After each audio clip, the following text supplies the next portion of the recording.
takes power? What happens when she won't back down? What happens when a woman takes power? What happens? What happens? What happens when a woman Good morning, everyone, and welcome, Gail, to the Magnolia Moonshot 2030. I think Tanya has told you a little bit about the Magnolias and why we exist, really focused on climate justice, the UN Sustainable Development Goals, equity, equality in all forms, and really tapping into the wisdom of women like yourself around conscious leadership, the divine feminine, and really approaching these complex challenges that we face through collaboration with all the joy and love that we can bring to this work. And we are so blessed to have you here today. So I'm going to turn it over to Tanya to introduce you and to dive into the conversation. Welcome, Laura. Hi, Laura. Well, ladies, I would like to introduce you to Gail Krahenbuhl. She is not only a very, very good friend. It all depends on the day. Sometimes she's my good friend. Sometimes she's my sister girl. Sometimes she's my spiritual director. It all depends on the day. We've laughed together. I'm not going to cry. We've had plenty of tears together. And we are, as she says, we're good together. We're really good together. And I wanted her to share her insights and wisdoms with you from pretty much any perspective that we've talked about. And she'll share it from the perspective of a womanist, and she will explain that to you. So I just want to introduce you to Gail. Good morning, everybody. I hope you don't mind if I begin with a brief prayer. So I will invoke the divine. God, who sees Black women who are sick and tired of being sick and tired, like Fannie Lou Hamer. God, who sees our humanity and answers, yes, we are women, back to Sojourner Truth, the God of justice, of Ida B. Wells, be with us now in this hour. Ashe and amen. So, a little bit about me. I'm a pastor's daughter, and that's a very loaded term. Growing up as a PK, I grew up in a very sheltered and very public. I was both sheltered and very much exposed. My father is a force of nature, I would say that. And he was very much, he came to faith as a result of a dramatic conversion in his own life. He grew up in Belize in poverty that many of us can't even fathom, and with a level of cruelty that is hard to fathom.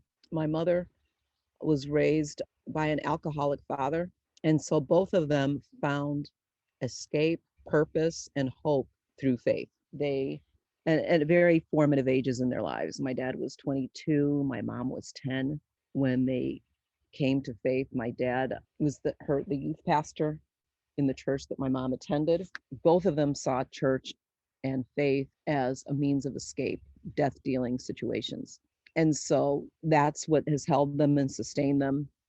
And that is the context in which I was born. One of the things that I am understanding now is that every parent wants better for the children that they had, and better for, in their minds, was nothing like what they had. And sometimes parents overcorrect. And in their, they gave us many amazing gifts and wonderful gifts. But one of the things that theirs was, they were very conservative. And I did not have to share their experiences. I guess the best way to say it is, I asked different questions than they did. I had very different questions about biblical literalism, about role of women, about politics and theology than they did. And at some point, the answers that they were given, that I was given, did not satisfy. And Zora Neale Hurston says it best: there are years that ask questions and there are years that answer. And so probably a defining moment was, and I think this is, for so many of us, was when Obama came into the rise of Obama, and the visceral hatred, and that's the only way I could say it, that came against him from people of faith, including my dad. And that, as by then in the middle of my life, and at some point the questions become so persistent that you have to answer. And so I enrolled in women and gender studies to try to make sense of my place as a woman, and I also went on a theological journey. And then it doesn't take much. You just take one class on the one class on the history of feminism really changed the trajectory of my life. Then the pieces started to make sense. Another class that changed my life was Intro to New Testament. And once I realized, and again, first class, when I realized that Matthew, Mark, Luke, and John were not actually written by Matthew, Mark, Luke, and John, then then the whole world opened up. And then I gave myself permission to start to, and it's scary to deconstruct one's own faith, because then you wonder what else, when you start to deconstruct your faith, what will be the ground beneath your feet, right? Well, if Adam and Eve aren't real, then what else isn't real? And so that was frightening and disconcerting. It was confusing to everybody around me. My husband at the time was startled, he was horrified, I guess, frightened. What does this mean? And then, but once you begin this cycle of questions, then you have to follow them to wherever they lead. And I had no idea where they were going to lead. I didn't know if it was going to lead for me leaving faith entirely. I didn't know, but I knew that I had to start putting the pieces together on race, on the role of women, on my place as a Black woman. Another pivotal event was Trayvon Martin, and people who I thought were my friends. When that issue came up, to me, it was so clear that something. I saw my son in Trayvon. My son is 17. He's exactly 20 days apart from Trayvon. His birthday was the day before Trayvon was killed. It was so clear to me. And when this friend said, "Well, your son is nothing like Trayvon, and Trayvon was I could not believe that this was a person who I considered a friend. That was another pivotal moment. That the assertion that Black Lives Matter could be in any way controversial, that was a controversial statement. I started to lose something. So by the time the second election came, it was the break was pretty much complete. By then, I'd gone further in my studies. I'd discovered Black liberation theology and womanism, and which was a saving grace, but it also clearly it answered the questions. The pieces started to fit. I did study critical race theory. I did study post-colonialism. The pieces started to fit. About 2016, I left my dad's church where I was a pastor, and that was cataclysmic for my parents, for my siblings who are still very much involved. Things that I no longer believe the Bible literally. I started to read Black women into the text, and so since then it's been a journey, but it has been freeing and liberating to walk in truth. There's nothing like when there are years that ask questions. It's good to be in the place when you are in the years that answer. And since then, it's been, faith is still, after all of this, God and I have been through quite a journey, but I now I no longer identify as an evangelical Christian because I think it's become toxic. But I still am a woman of faith. And one of the definitions of womanism, the word womanism was coined by Alice Walker in Search of Our Mother's Gardens. And there is a great definition. It's from A Search of Mother's Gardens, and I'll read the definition to you. Womanism means from womanish, opposite of girlish, frivolous, irresponsible, not serious. A Black feminist or feminist of color. From the Black folk expression of mothers to female children, you act in womanish, i.e., like a woman, usually referring to outrageous, audacious, courageous, or willful behavior, wanting to know more and in greater depth than is considered good for one, interested in grown-up doings, acting grown up, being grown up, interchangeable with another Black folk expression, you trying to be grown, responsible, in charge, serious. Also, definition number 2, a woman who loves other women sexually and or non-sexually, appreciates and prefers women's culture, women's emotional flexibility, values tears as natural counterbalance of laughter, and women's strength. Sometimes loves individual men, sexually and or non-sexually, committed to survival and wholeness of entire people, male and female. Not a separatist, except periodically for health. Traditionally universalist, as in, Mama, why are we brown, pink, and yellow, and our cousins are white, beige, and black? Answer, well, you know the colored race is just like a flower garden with every colored flower represented. Traditionally capable, as in, Mama, I'm walking to Canada and I'm taking you and a bunch of other slaves with me. Reply, it wouldn't be the first time.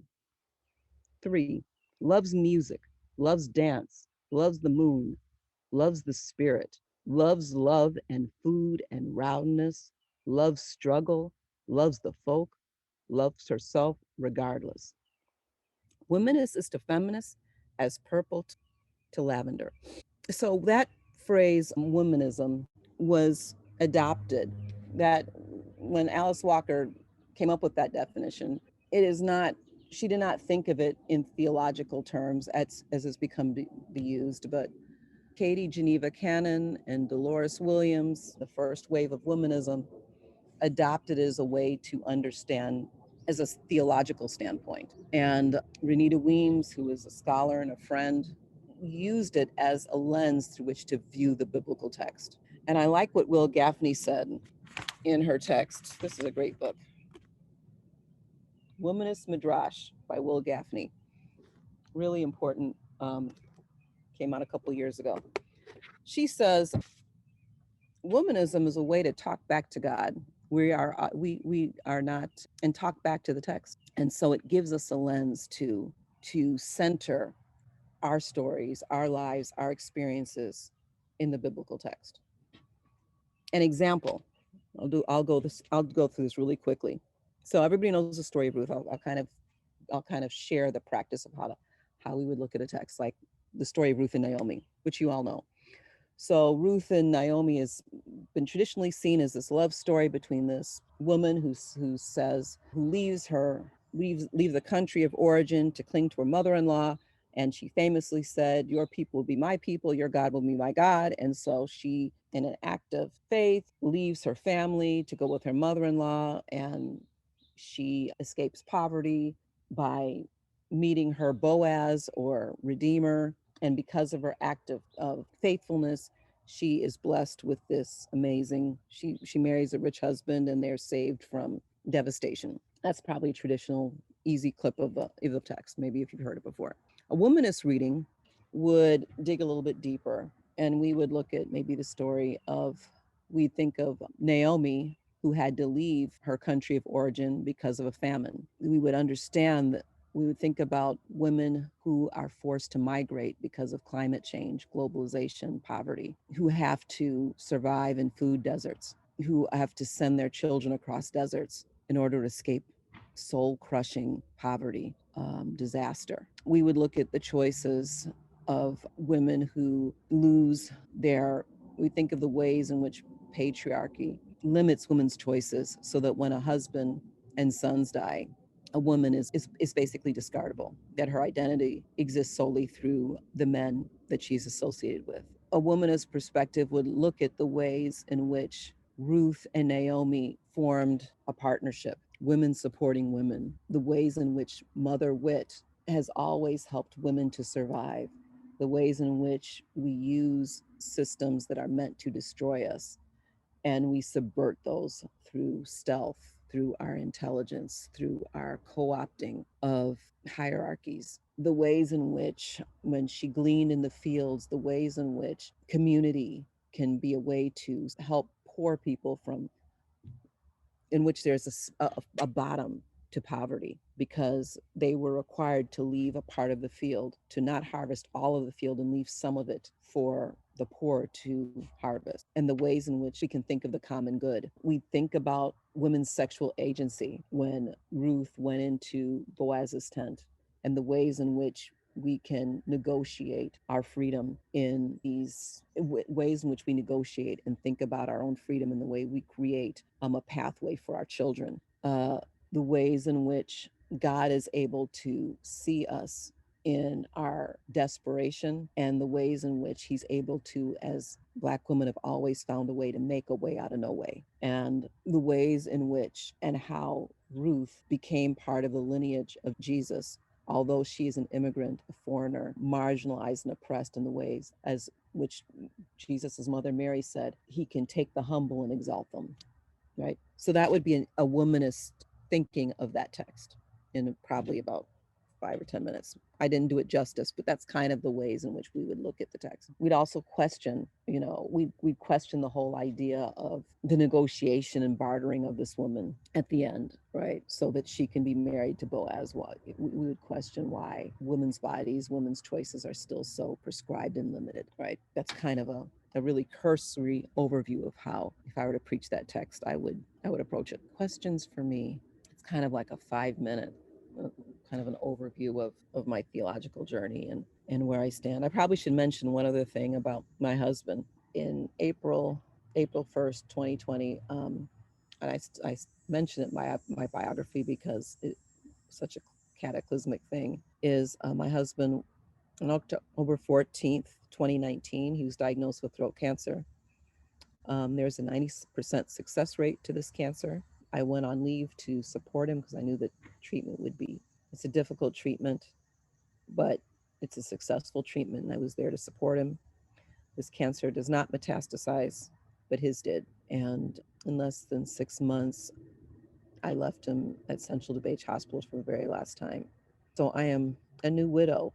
And right now, I think the fact that I am able to wrestle with God in this season, the way I'm able to find grace in this season, the way I'm able to identify with Hagar, who named God, the first woman in the text to name God as the God who sees me, has been life-giving. So I think I am clinging and wrestling in a way that I hadn't expected, but it also it's been life-giving to realize that faith offers a certain hope, and it makes me realize that my time is finite and I'm drawn to fulfill my purpose, to make this life count while I have the chance. All right. And after that, I'll turn it over to questions.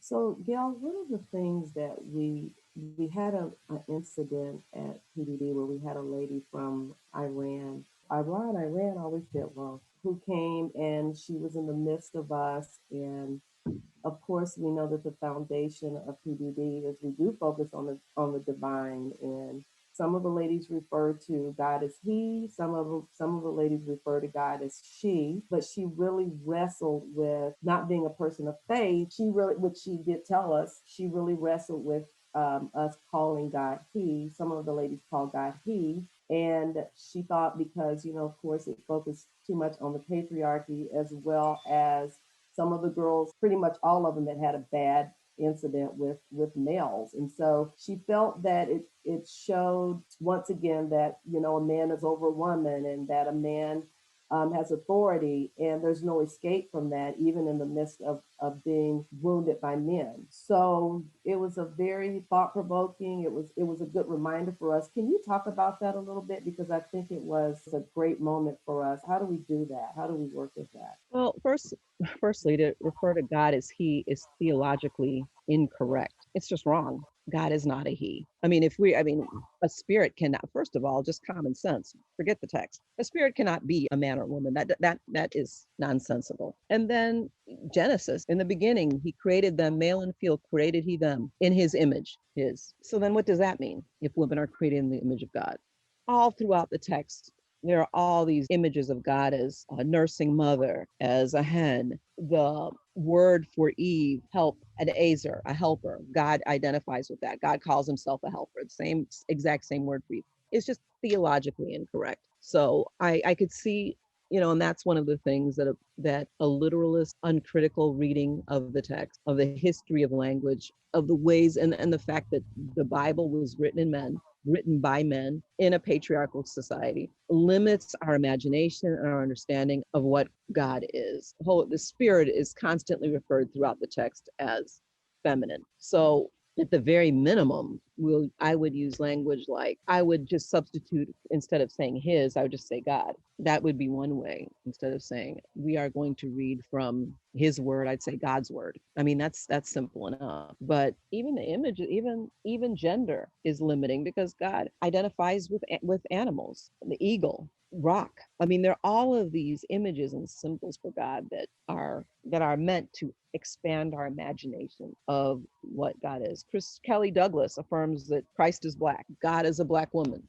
I mean, there's so many images. Hagar said, the God who sees me. So, I mean, to confine God to a specific gender role is so limiting and so lacking in imagination and depth and color and nuance that it's not helpful. I think actually queer theologies is really helpful in this time, that breaks God out of these gender roles and gender norms I find is also really helpful as well. Does anyone have any questions before? Because I could ask her question after question.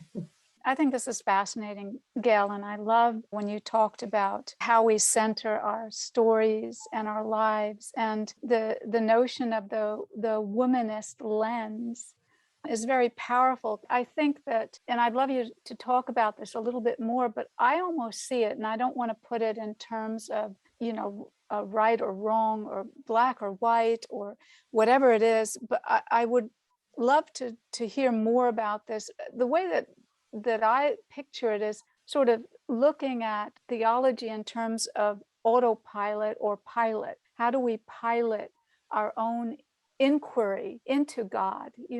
Because I think when we talk about God, for me personally, when I think about God, it's a relationship that sometimes it's father, mother, sister, brother, friend, sometimes it's my friend that I talk to. And so that really broadened my capacity of having a connection, which is really all I want, this longing to be in connection with God. So when you talk about the womanist perspective, it really shifts that lens to a much more beautiful rainbow and kaleidoscope of possibility. I totally agree, because in many ways, I mean, Black liberation theology really came out of slavery. It's when slaves understood instinctively that theology had to be much more nuanced and complicated than slaves obey your masters. And so we skipped that entirely, and we went to the Moses story of liberation and a God who liberates, the God who we put our oppressors as the Egyptians, right? And so our hope was in the fact that good would triumph over evil. Instinctively, we knew that God had to be bigger. And we've always found a way to identify and put God in the text in a way that was life-giving for us. And I think the text affirms that, right? You could imagine God in these really narrow ways of control and power and manipulation and domination, or you can see what I believe is the true meaning of the text as a rich tapestry that shows the generousness, generative, human, loving, justice oriented, colorful, environmentally conscious works of God through the text. And I think it's okay. And I keep pushing back, is that we need to find a way. And I think God is large enough and expansive enough to hold our questions and our anger. We can be womanish and talk back to him, or talk back to him, God, her, in whatever form. I think there's some parts of the text that are troubling and death dealing, and we can give ourselves permission to reject those. I think that, as you said, we have to find a way, if it's going to be meaningful at all, to find ways to free God from the text, to separate, to wrestle and question with both God and the text that God has given us. I have a question for you, Gail. Yeah.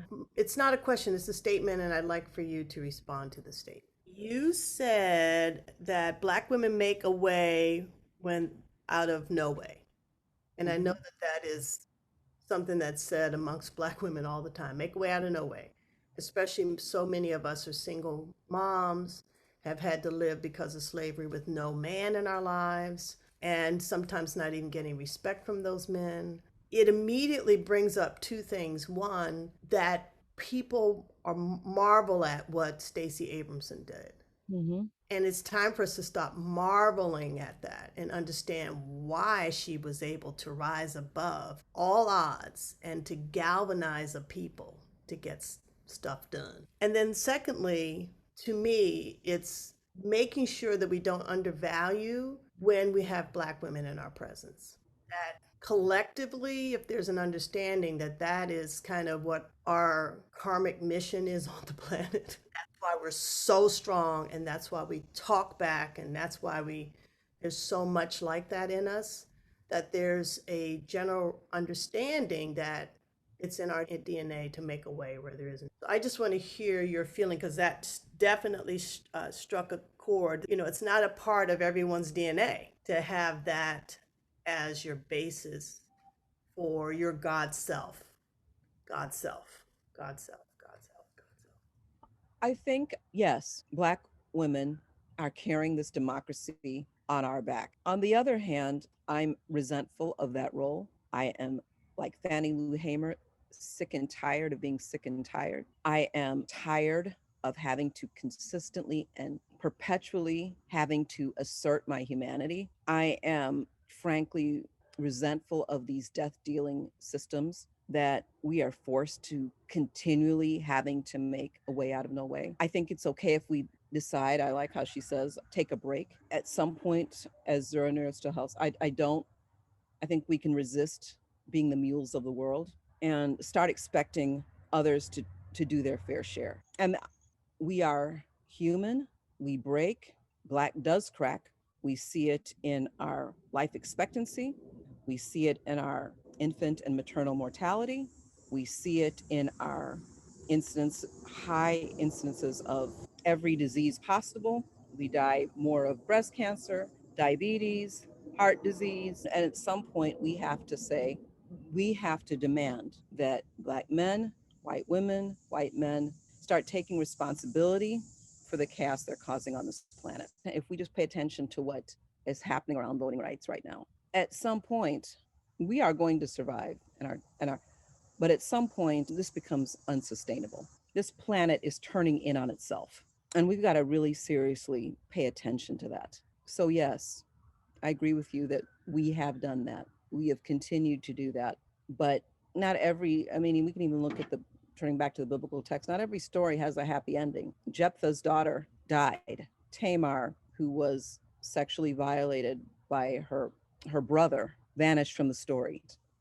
We have lost too many men and women and children, and mostly women of color, to COVID in this. Not everybody. I remember when Trump was elected and people said, we've been through worse, we've survived. Well, a lot of people didn't survive Trump. That's a reality. I heard that we've been through the Middle Passage, we've been through slavery, we've been through Jim Crow, we can survive that. No, that's not true. I buried 2 in my family. We don't always survive. And we have to be really honest about our capacity. Gail, I'm Yes. very grateful to you for sharing your journey. It's just very inspiring to listen to you.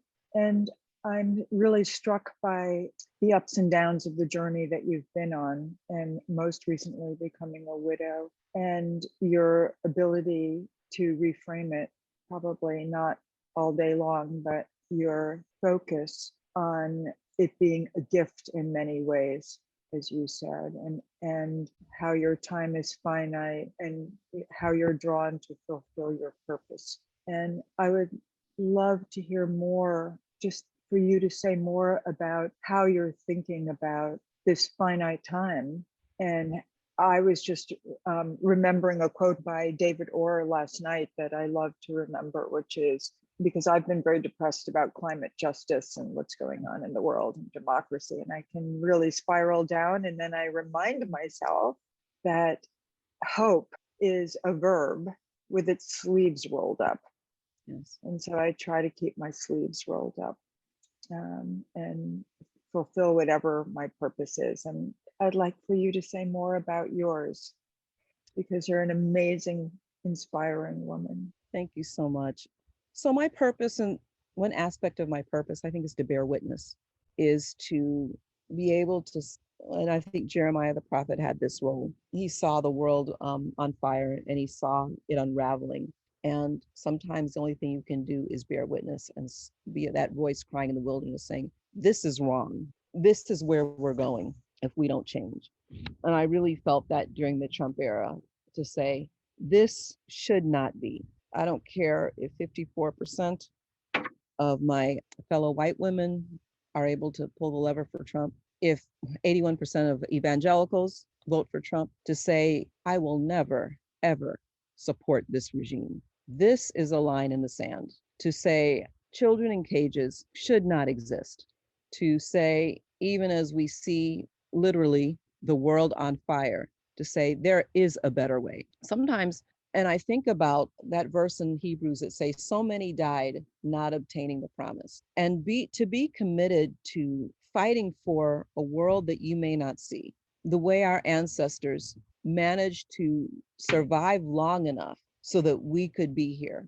Hundreds of years of oppression, children being born and dying for generations in slavery. What makes you go on in those death-dealing circumstances when the outcome is not assured? Well, that's hope, right?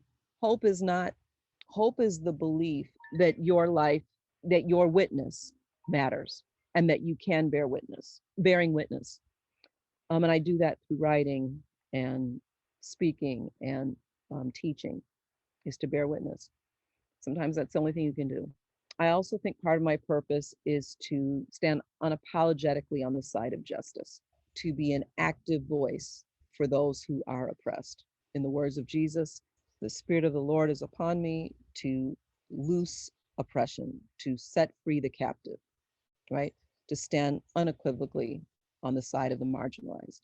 And also to highlight and I think when you speak, when you're on the side of the oppressed, is you uncover those hidden stories of those who have been erased, either in the biblical text or historically, whose stories have been erased, and to uncover those stories. I think that's part of what I feel compelled to do.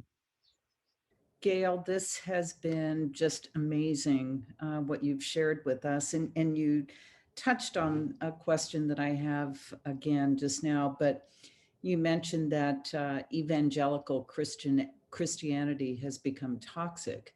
And looking at, what many of us did live through over the past 4 years with Trump, religion has become a weapon, and so much has become politicized. And as we collectively work to deal with climate and the impacts of climate justice and all of these sustainable development goals, it can't be an us or them. We should not be fighting against them. We should be fighting for the challenges that we face. Any insight as to how we bridge that divide, bridge that gap, so that we can actually make progress together?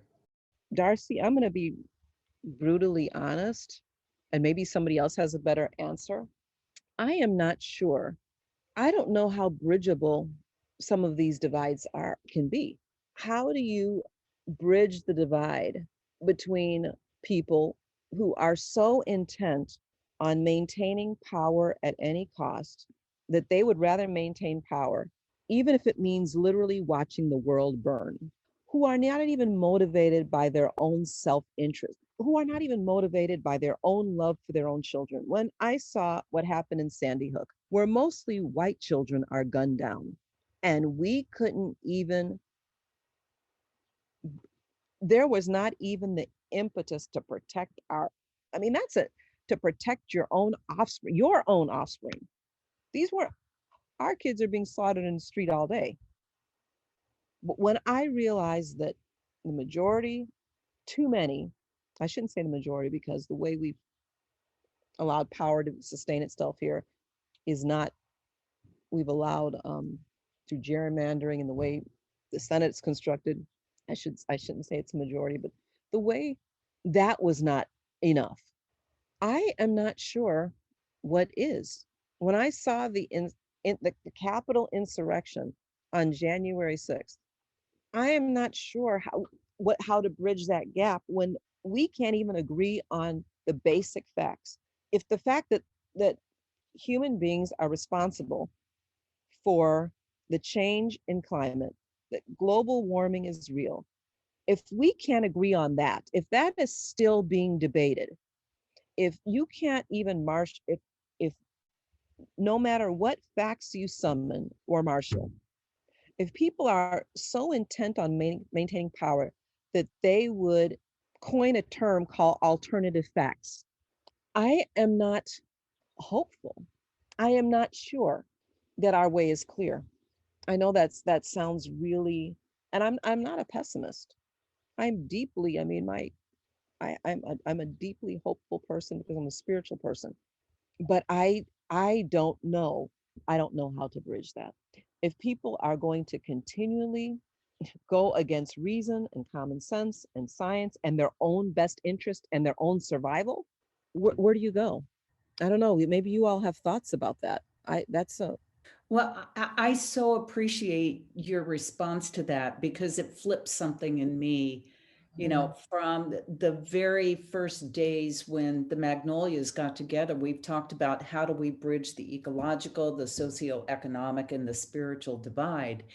And in my mindset, it's like, do that work, focus on bridging, and to flip it and say, maybe we can't. Okay, if we can't, that's a different um, reality. It's a different way for me to think about, so what do I do? What do I do with that? If the possibility of bridging the divides in my lifetime is not possible or probable, how does that change how I think about what I do with my limited time and resources?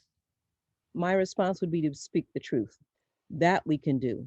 We continue, even if we are crying in the wind, we speak the truth. We continue to speak the truth.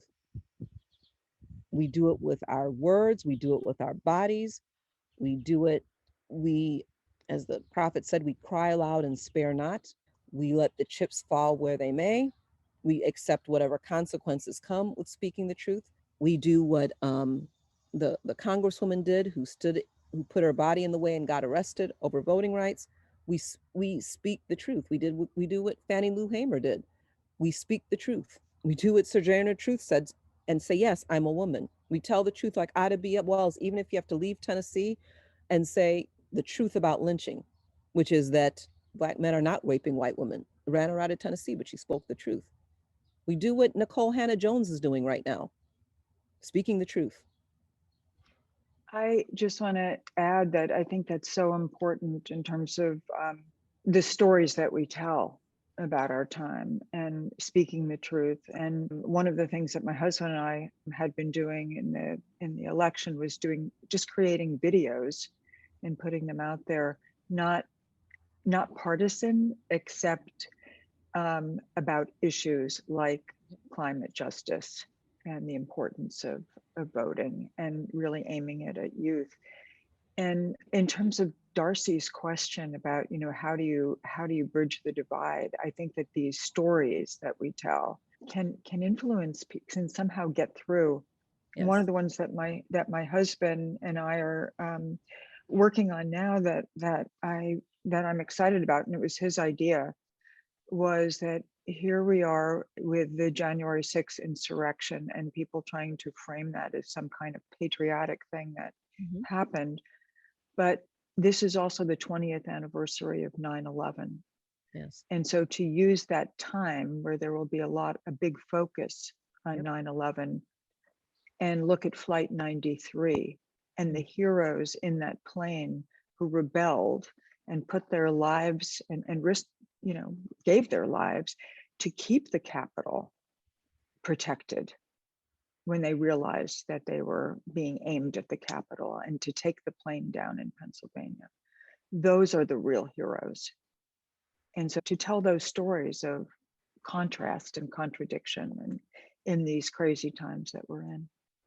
So I really, you're speaking your truth and bearing witness. Yeah, I think that's really important for all of, and that's part of the Magnolia story, is to shine a bright light on people, on women like you who are making a difference. And it's, yeah, just again, really inspiring to hear you and to reflect on Thank you. your wisdom. Yeah, I was just going to jump in. I don't know if any of you noticed, but I suddenly sat up straight because, Gail, there's something in the way you flip that question. Like when we talk about bridging the divides, we're aiming to fix something. And when we talk about speaking our truth, it's like bringing clarity from a position of strength and centeredness and, like you're saying, spirituality. Yes. And I think that's really, really powerful because we always move back into this place of needing to fix ourselves and fix other people and fix everything, right? And there's plenty that needs fixing for sure. So I'm curious to hear more from you about that kind of that tension or balance between investing in speaking your truth and from your own perspective and for your communities, and this tendency to know that we have a lot that has to be fixed.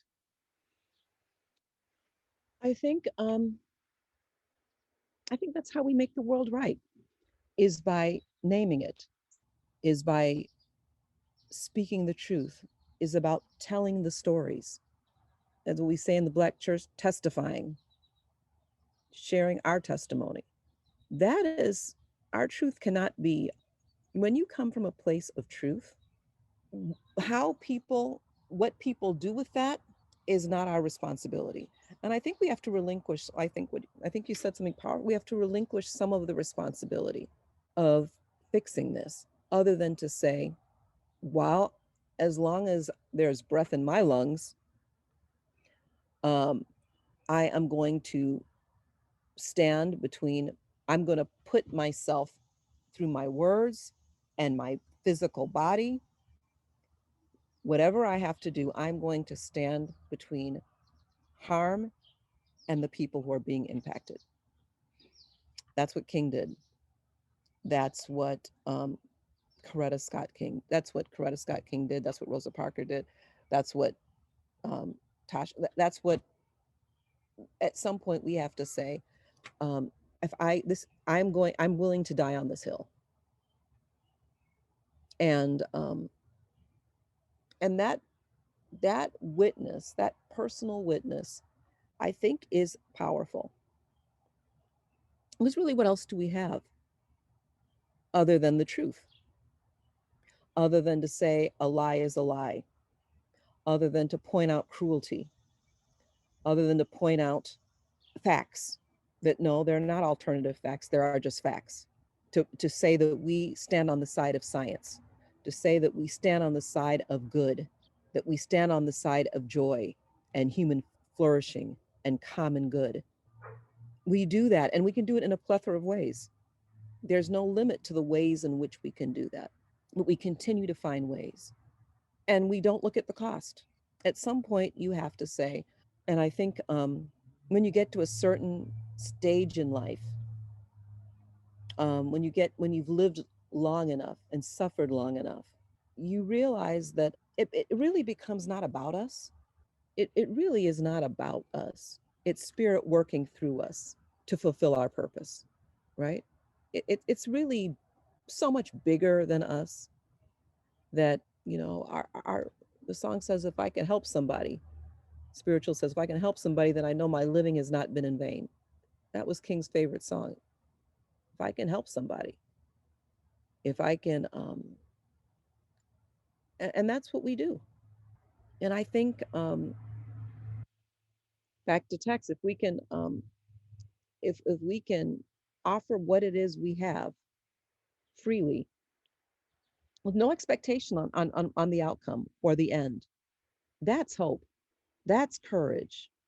And I think that gives me joy. I find that to be a meaningful, joyous way to live.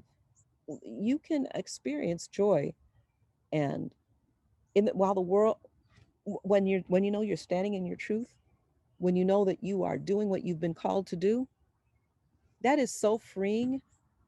That gives me so much hope and joy when I'm not attached to the outcome.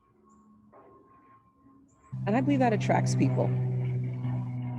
Not everybody, but I believe that is a powerful thing. That's where I get hope for change.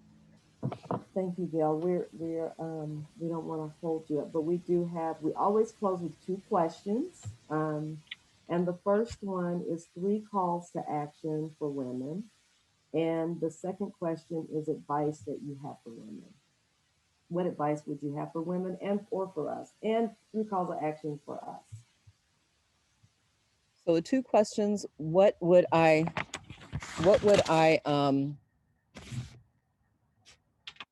calls of action? Is that the first one? Okay. Read Black women. I offer you that. Read Black women. Read Black women. Read Toni Morrison. Read Angela Davis. Read Asada Shakur. Read Black women. Read Isabel Wilkerson. Read Alice. Read Black women. Read Edwidge Danticat. Read Black women. Believe Black women. Believe us. Believe Black women. And elevate Black women. And then what can we do? Is that the second one? When you look at history, as we all are, and I think we're living in a pivotal moment of history, when you think about slavery and you think, what would I have done if I were in that time? When you think about Jim Crow, what would I have done in that time? When you think about the rise of authoritarianism in Nazi Germany, what would I have done at that time? Whatever you would have done then, do now. We have to read the moment that we're in. We have to read what these voter suppression laws are doing in our lifetime, the intent behind them. Whatever you would do then, we're in that moment now. And I don't want to, and I can't say it any more seriously without being, we are there. The glass is broken. We are in the midnight hour on all fronts. Everything that you are trying to address is Magnolia. So I think it's amazing and a spiritual and a Kairos moment that you all have formed at this time. It's because Spirit has called you, because we are there. We are there. That's what I would offer.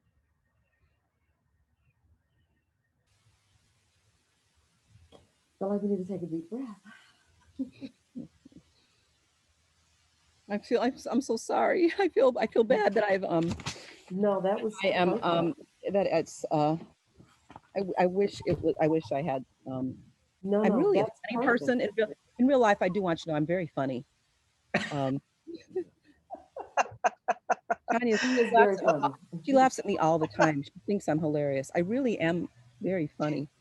And I wish I could have ended. So there. No, no, no. That's Funny. where we need it to be. But That I was wish. so powerful, Gail. It was perfect. Yeah, but I believe that in my spirit, deep within my spirit, that we're there. Mhm. And I can't, I have to tell you the truth. And I couldn't agree with you more. And you're acknowledging why we came together and why we still show up. Um, and I think what you said, that, joy, when you are standing in your truth, and that we're not attached to the outcome. I mean, we probably won't, well, we won't see the outcome, but the commitment is so deep. And we do have to approach it with joy and love and not fear and paralysis. I mean, tap into the things that are infinite. Now, power is infinite if we can step into our own power.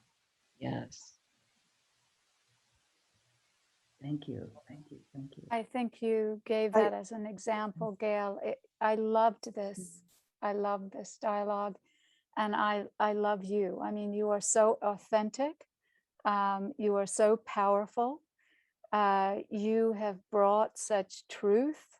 You modeled and embodied the truth that you talked about, and that was joyous for me to witness. So thank you, thank you. Thank you. Thank you. This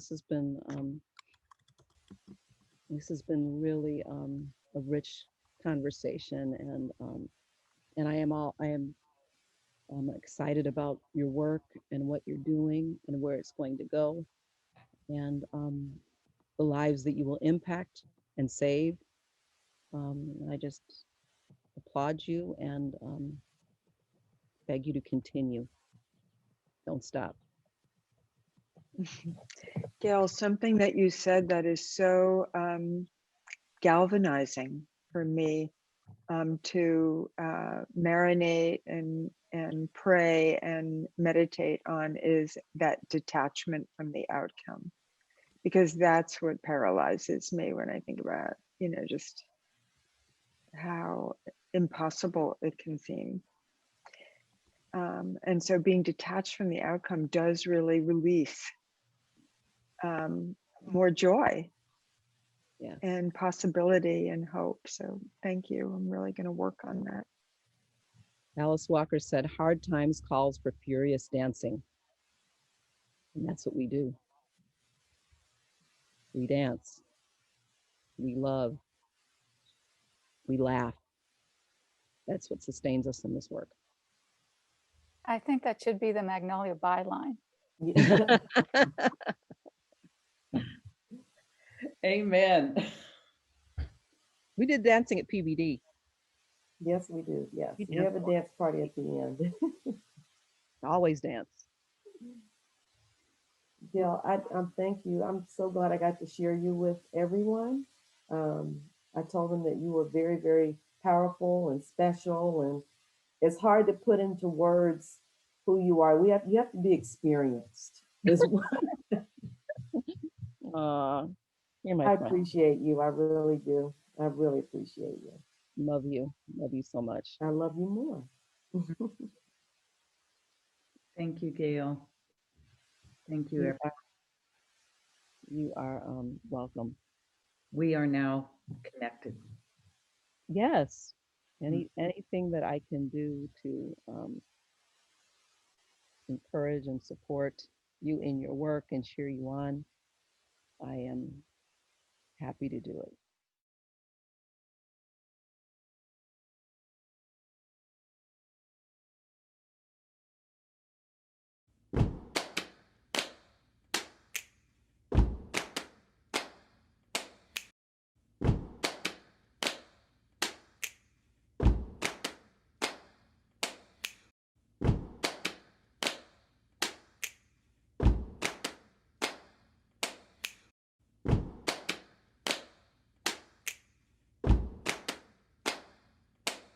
What happens when a woman takes power?